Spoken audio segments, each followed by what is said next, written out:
Hello guys, what's up at welcome back sa ating YouTube channel. So for today's video guys ay meron na naman tayong ipamibigay na script at sana ay makatulong ito sa inyo. So ito guys is ang script na to ay pang 1.5 setup. So may mga video na ako about doon sa 1.5 setup, so, kung paano yung pag-apply ng script. So kung isa kang subscriber, nakasubaybay sa ating YouTube channel, ay alam mo na ito guys. So meron tayong hex script at saka isang portal, tapos sa Hoplite at saka isang portal. Yan. Then yung release firmware natin is 4.4. So ito guys ay lalagay ko sa description para ma-download nyo. At ito guys is napaka-simple na nito. Yung mga dati nating video about 1.5 is simple na. So mas pinasimple pa natin ito guys. At napakabilis lang itong i-setup. So before we start guys, kung hindi ka pa nakakapag-subscribe sa ating YouTube channel, mag-subscribe na kayo at pa-like din ng ating mga videos guys, kasi napakalaking tulong na iyon para sa akin guys. So maraming salamat guys sa mga patuloy na sumusuporta sa atin. So dito guys, simulan na natin yung ating tutorial kung paano i-apply itong Hoplite at saka hex. So dito kasi guys is Hoplite kasi yung gamit natin, pero same lang yung gagawin natin sa Hoplite at saka hex. Kasi kung hex yung gamit mo guys is wala kasing built-in wifi yung hex, kaya hindi natin mababind into wireless setup. Pwera na lang kung maglalagay kayo ng indoor antenna para doon nyo i-bind yung inyong Node MCU. Pero kung LAN based na naman kayo guys is same lang yung procedure dito guys. Napakasimple para sa mga single vendor na gustong mag-build ng madaliang setup. So ang gagawin natin guys, meron tayong Node MCU 8266. So nalagay ko na yan sa ating PC. So dito sa release file is i-extract natin to. So bago nyo ito i-extract guys, be sure na yung mga antivirus nyo guys is na-disable. Kasi kinakain niyang antivirus yung flasher or yung PyPlasher. Ito yung tinutukoy ko guys, yung PyPlasher. Ito, kinakain yan ng antivirus, pati Windows Defender kinakain yan. So be sure na naka-disable yung inyong mga antivirus. Yan. So dito guys meron tayong wireless at saka LAN based. So since na Hoplite yung gamit natin guys, wireless setup yung gagamitin natin. Kung hex kayo guys at gusto nyo yung LAN base, then ito i-flash nyo lang dito guys sa LAN base. Yan. Then punta tayo dito sa wireless. 8266 yung gamit yung Node MCU. Then open natin yung Node MCU PyPlasher. Yan. So may makikita kayong COM3 dito. So kung wala kayong drivers ng Node MCU guys, is hindi nyo ito makikita pag sinalpak nyo yung inyong Node MCU. So dapat is meron kayong driver. So i-attach ko na lang sa ating folder yung drivers na yun. So ito siya guys, extract nyo lang to guys. Then after that is install nyo lang. So ito lang ang laman niya guys. Yan, click nyo lang, double click nyo lang itong setup exe. Yan. Then proceed tayo dito guys. Dito guys, since na-select na natin yung serial port ng ating Node MCU, isanapin natin yung wireless base ESP8266. Then ang unahin natin is yung 1.5 bin 1. So yan. So dapat dito sa RS flash dapat yes yan guys. Then i-flash na natin guys. Yan. Diba? Flashing na. So bakit ito yung inuna nating setup or inuna nating tutorial itong pag flash. So kailangan kasi natin itong Mac ng ating Node MCU. So kailangan natin yan, i-copy natin yan mamaya after flashing nito guys, kasi need natin yan para mamaya. So yan, i-copy muna natin yung MAC address guys. Yan, gawa lang ako dito ng text file. Yan, then dito ko ipipaste yung MAC address ng natin Node MCU. So next step is yung binto na naman yung ipa-flash natin. Dapat no ito. At yung offset address dapat yung 0, palitan nyo ng 2. Then after that guys is pwede na ninyong i-flash ulit. So flash natin. Yan. So wait natin yan hanggang matapos. Yan.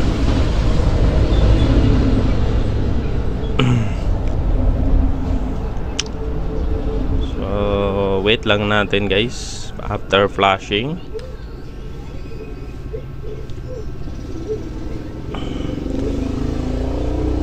So yan guys, done na yung flashing natin. Ang next step natin, punta tayo sa Winbox. Kung mapapansin nyo, hindi ko na-reset yung ating Winbox guys.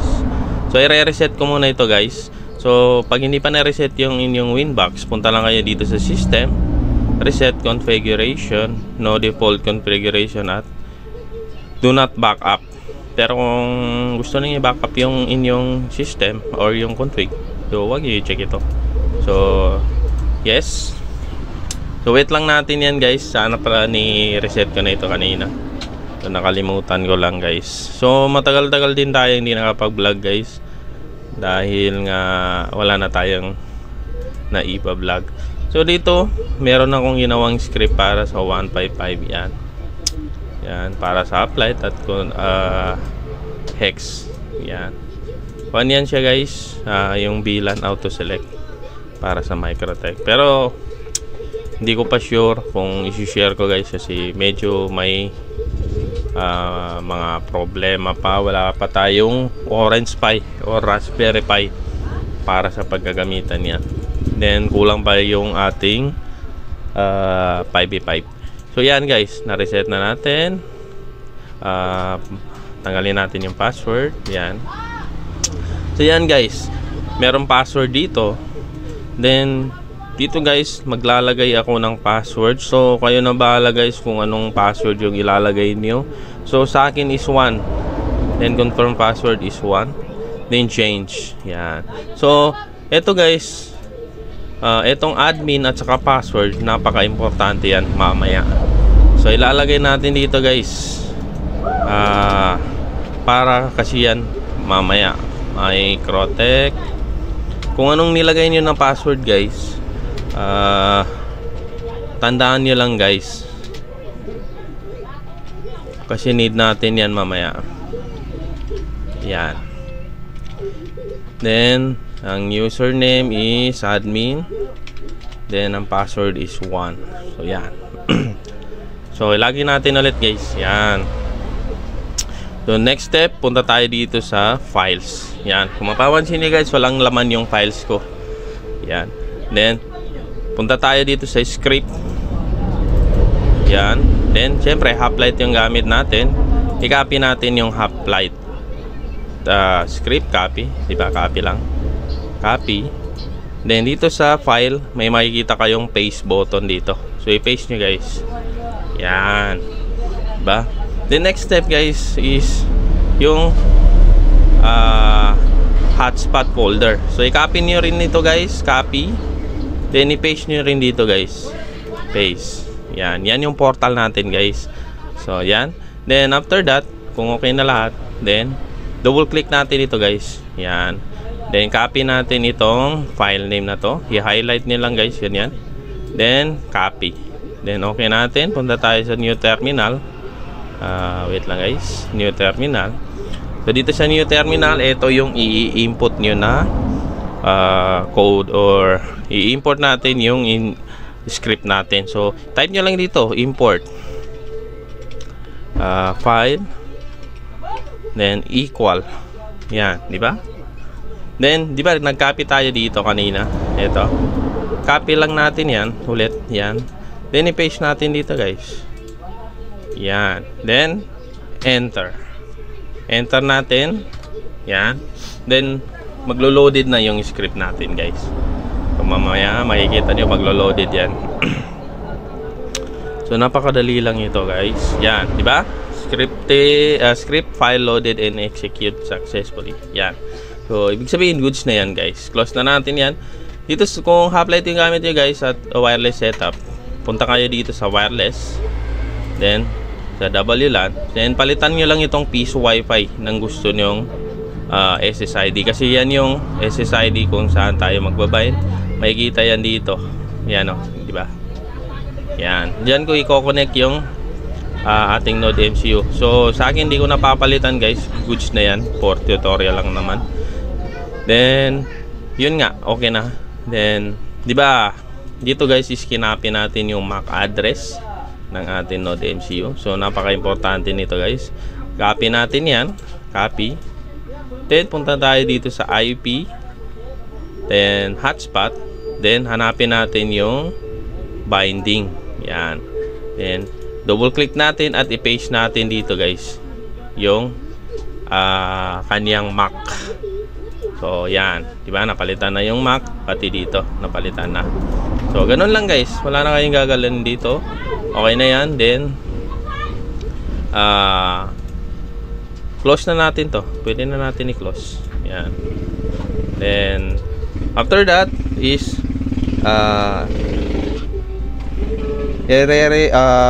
i-reboot natin yung ating pinlash na Node MCU guys. Diba nag-flash tayo first ng ating Node MCU. I-reboot natin guys para makita natin yung 1Pi setup natin dito. So dapat may lalabas na 1Pi setup dito after reboot yan. Diba? Lumabas na guys. Then connect tayo dito guys. Yan. After connect, kung hindi nag-redirect, pwede kayong mag-type ng 172 para mapasok natin yung ating Node MCU 172.217.28.1. Then enter guys. Yan, di ba? Ito na siya. So 4.4 yung ating 1Pi. Then ang password admin, ang password is admin din guys. So default kasi yan. Then punta tayo dito sa system configuration. Itong window na yun, pangalanan nyo kung anong gusto nyo. Then scan natin guys. Kasi ko-connect natin yung ating SSID dito. So ito yung piso wifi, ito siya guys. So i-click natin lang, i-click natin yan. Pagka-click natin dito na yan lalabas guys. Yan. Then baba tayo, may makikita kayong IP address settings. So ang gagawin lang natin is static natin guys. So yan, after that i-type natin dito guys 10.0.0.5. So yan guys ha, yan ang ita-type nyo guys sa 10.0.0.5. Dapat hindi kayo magkamali dito guys. Then 255.255.255.0. Then gateway natin guys is 10.0.0.1. Same sa DNS guys, 10.0.0.1. Yan. Then punta tayo dito sa MikroTik settings. Yan. Ito guys ha. Dito na papasok itong username at password natin dito. Yan. Then dito palitan natin yung iba nakakalimutan ito, hindi nila pinapalitan yung IP ng 10.0.0.1. Then username guys, anong username natin? Ito yung username natin, di ba? Admin. So dito yan sa Winbox guys ha. Winbox na username. Copy. Then paste. Then dito sa password is 1. Ito 1 lang yung nilagay ko. Kung anong password ang nilagay nyo guys, yun ang ilalagay nyo dito guys ha. Yan. Then confirm password, huwag nyo kalimutan. Then baba na tayo guys. Dito 10 lang natin yung coin slot abuse. Yan. So kayo na bahala dito sa iba. Basta itong